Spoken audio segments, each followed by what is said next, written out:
안심할 순 없다. 내 몸에 내려진 건강주의보. 비타민이 대한민국 청년들의 건강 수호에 나섰다.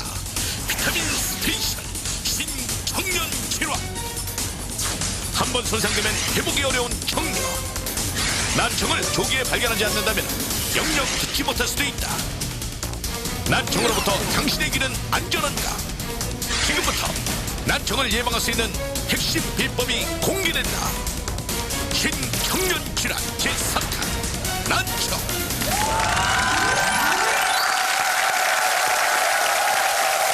네, 비타민 스페셜 신청년 질환입니다. 지난주까지 저희가 젊어도 백내장도 걸릴 수 있고 관절염도 위험하다는 걸 알아봤죠? 그렇습니다. 네, 그래서 오늘 신청년 질환에서는요, 네. 난청에 대해서 알아보겠습니다. 그렇습니다. 오늘 난청 주제가 주제이니만큼 네.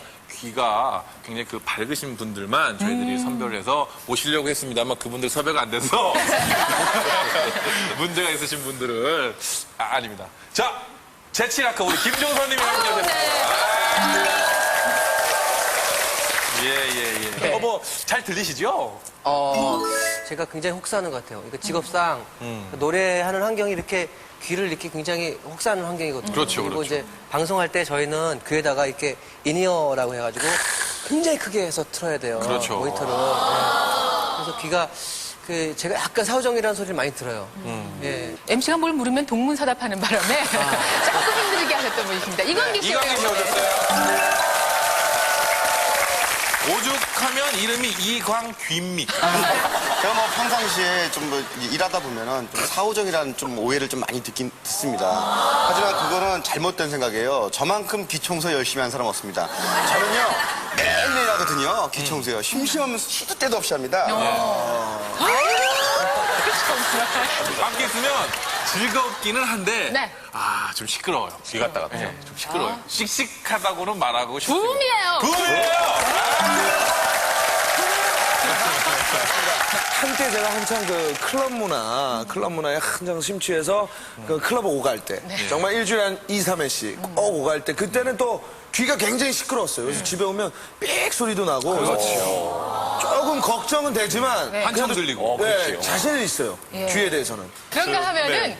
겉보기와는 달리 항상 적신호를 걱정하지만 청신호를 2번이나 울렸죠. 뎁콘이 또 나왔어요. 예, 뭐 난청 걱정 안 해보셨죠? 저도 아무래도 이제 음악하는 사람인데요. 중요한 게 어렸을 때 고막을 좀 다친 적이 있어요. 채무관계 때문에. 예? 그 이후로 음악 작업하는데 이상한 소리도 들리고 계속 볼륨을 점점 키우게 돼요. 그래가지고 이게 정말 안 좋은가 해가지고 걱정이 돼요. 예, 그리고 또 너무나도 반가운 얼굴이 또 한 분 나왔습니다. 강래연 씨. 예. 잘 들리지요? 귀가요. 예. 제가 사후정이 되게 심해요. 그러니까 똑같이 말해도 무슨 제시카 알바 그러면 뭐 의대 파는 아줌마 뭐 이런 식으로 사후정. 지금 누구랑 대화하시는 거예요, 지금? 저희들 좀 듣게 좀 해주세요. 저도 걱정이 됩니다, 그 어느 때보다도. 예. 권 박사님. 여러분 지금 들으신 음악이 바로 베토벤의 운명 교향곡입니다. 불멸의 작곡가 베토벤, 그도 심한 난청 환자였습니다. 베토벤은 27살에 난청이 시작돼가지고 48세에 완전히 청각을 잃었다고 합니다. 따라서 이렇게 난청이 청각을 잃을 수 있다는 두려움 때문에 많은 환자들이 고통을 받고 있는데요. 특히 최근에는 휴대폰, MP3 등의 디지털 기기의 보급과 함께 따라서 병원을 찾는 난청 환자가 20, 30대 청년들이 4년 동안 무려 86%나 증가했다고 합니다. 청년 여러분, 더 이상 난청은 노인성 질환이 아닙니다. 오늘 귀를 쫑긋 세우시고요. 비타민에 귀를 기울이시기 바랍니다. 그래서 저희가 전문가분을 모셔보도록 하겠습니다. 서울 아산병원 이비인후과의 정종우 교수님이십니다. 네, 정 교수님.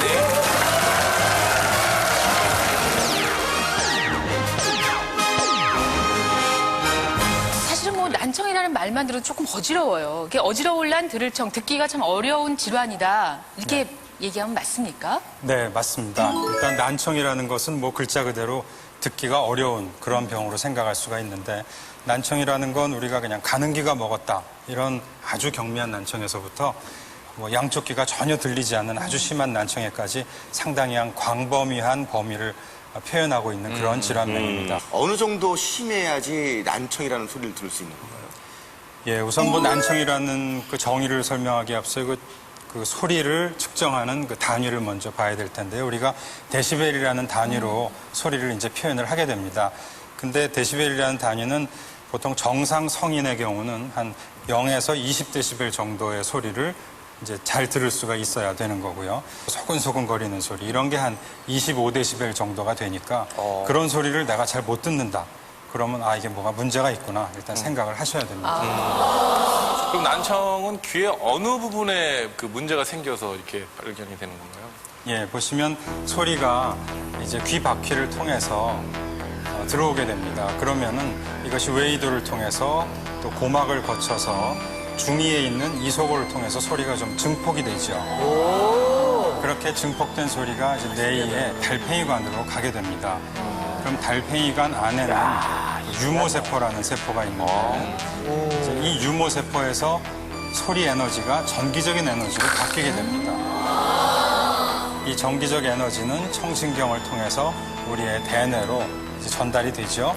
이렇게 복잡한 과정을 통해서 대뇌로 소리가 전달이 되면 그제서야 우리는 아, 무슨 소리가 들리는구나 이제 하는 거를 인식하게 되는 겁니다. 그러면 그 소리 전달 과정 중에 한 군데에 문제가 생기면 난청이 되는 거예요? 네, 그렇습니다. 뭐 저 과정 중에 어느 부분에 문제가 있어도 다 난청이 생길 수 있습니다. 예, 우선 난청은 이제 커다랗게 두 가지로 나눌 수 있습니다. 하나는 전음성 난청이고 또 하나는 감각신경성 난청인데 보시는 바와 같이 이 웨이도하고 중이 쪽에 문제가 있으면 전음성 난청입니다. 말 그대로 소리가 전달이 잘 안 돼서 생기는 난청입니다. 그리고 저거는 뭐 수술을 한다든지 치료를 한다든지 해서 청력이 좀 회복될 수 있는 그런 경우고요. 그와 달리 감각신경성 난청은 이 달팽이관하고 청신경에 문제가 있는 병인데 저 경우는 대개 생기게 되면은 회복하기는 상당히 어려운 경우입니다. 예, 보시는 바와 같이 이제 왼쪽이 정상이고 오른쪽이 난청자의 그 유모세포를 비교한 것입니다. 오, 차이가 보시면 난청자 쪽은 유모세포의 유모가 좀 몇 개 비어있는 부분이 있습니다. 저렇게 비게 되면 저게 이제 감각신경성 난청이 생기게 되고 소리가 잘 들을지 못하는 경우도 생기고 또 들은 소리가 정확하게 무슨 소리인지 잘 구분을 못하는 문제가 생기는데 최근에 이 청년들 또 청소년들이 이제 저렇게 난청이 생기는 경우가 상당히 늘어나고 있습니다. 알겠습니다. 자, 질문을 드릴게요. 예, 난청. 이 난청은 무엇 때문에 생길까? 한번 짐작을 해보실까요? 가장 직접적인 거는 그 아내의 잔소리가. 그냥 여보 농담이야. 근데 요즘 학생들 보면은 이거 있잖아요. 귀에 이어폰. 뭐 어떤 친구는 귀마개 같은 헤드폰까지 끼고 다니고 있는데 그런 게 좀 오래 들으면 좀 문제 있지 않나. 본인의 소리에 자기가 될 것 같아요, 난청이. 그러니까 평소에 목소리가 큰 사람은 그만큼 듣는 게 크잖아요. 자기 목소리 안 들리세요? 전화로 이렇게 오면 가끔씩 시끄럽게 잘 들리는데도 야 어디야 하는 사람 있잖아요. 그 중에 최고봉이 노홍철. 노모 씨. 형님! 하는데 한 번 통화하고 나면 귀가 진짜 얼얼해요. 그 아파트 뭐 층간 소음 이런 거 있잖아요. 이게 큰 소리는 아니지만 그 작은 소리가 민감하게 애들 뛰어다니는 소리. 그것도 혹시 난청 물 내리는 소리. 자, 여러분들의 궁금증을 풀어드리기 위해서 예, 귀막힌 사연을 갖고 있는 세 분이 지금 나와 있습니다. 자, 유소년기, 청년기, 노년기. 우선 뭐 난청이라는 거는 어느 연령대나 다 생길 수가 있습니다. 여기 나온 것처럼 뭐